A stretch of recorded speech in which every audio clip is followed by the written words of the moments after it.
ഇതിനകത്ത് ഇനി എന്തൊക്കെ വരുമോ ആവോ. അതിന്റെ ഇടയിൽ കമന്റ് ഒക്കെ വന്നിട്ടുണ്ട് BMW ഒന്നും അല്ലല്ലോ ഒന്ന്. അല്ല BMW മുന്നോട്ടുള്ള വണ്ടികളും ചേച്ചി നമ്മുടെ അടുത്ത് തന്നെ വരും എന്നുള്ള ഉറപ്പോടുകൂടി ചേച്ചിക്ക് ഐശ്വര്യപൂർവ്വം ചേച്ചിക്കൂട്ടനും ചേച്ചിയും കൂടി വാഹനത്തിലേക്ക് കൈമാറും.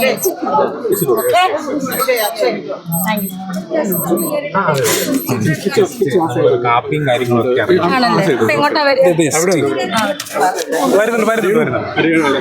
അമ്മക്ക് തന്നത് ആദ്യമായിട്ട് രേണു കിച്ചുവിന്റെ കയ്യിലാണ്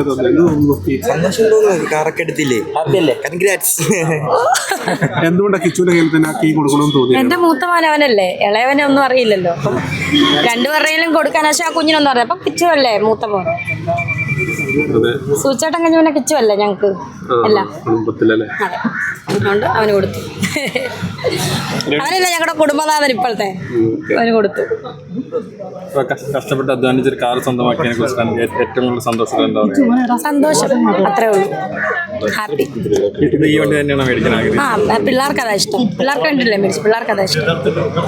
അടുത്ത എന്തായിരിക്കും ഇതിലും വലുതായിട്ട് എന്താണ്? അങ്ങനെയൊന്നുമില്ല, ഒന്നും തീരുമാനിച്ചിട്ടില്ല. ചേച്ചി കുറ്റം പറഞ്ഞാൽ കാണണമെന്ന് ആഗ്രഹിക്കുന്നു.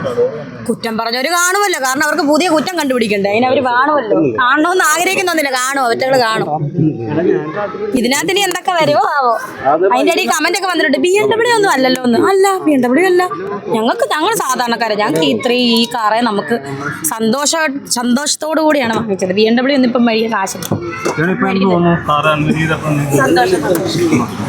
ഈ കളർ ഭയങ്കര ഇഷ്ടപ്പെട്ടു. ബ്ലൂവോ അല്ലെങ്കിൽ റെഡോ ഓർത്തത്. അപ്പം ബ്ലൂ തന്നെ, നല്ല നേവി ബ്ലൂ ആണ്. നേവി ബ്ലൂ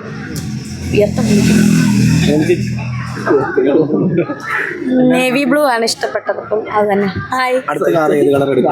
അത് അടുത്ത ഇനി കാറാണോ പ്ലെയിനാണോ എന്നൊക്കെ പിന്നല്ലേ പറയാൻ പറ്റത്തുള്ളൂ.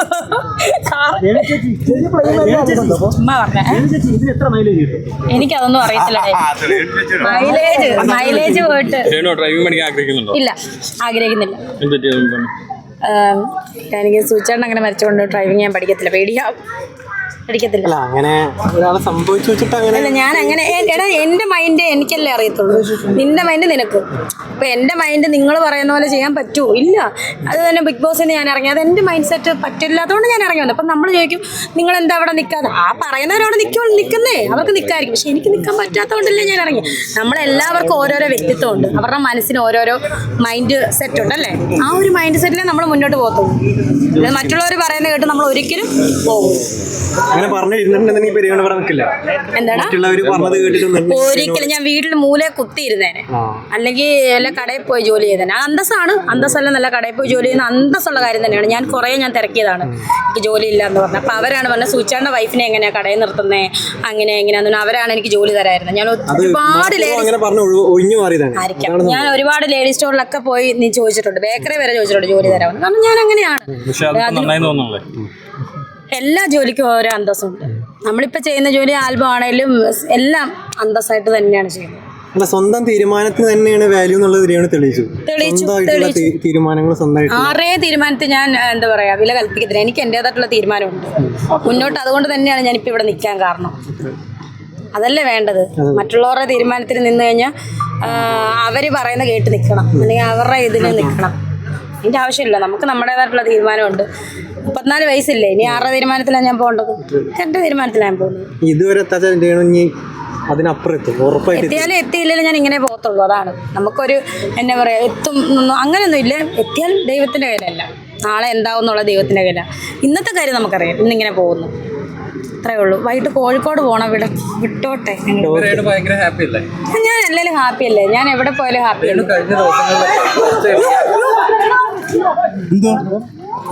വണ്ടി അടിച്ചാ ഒന്നും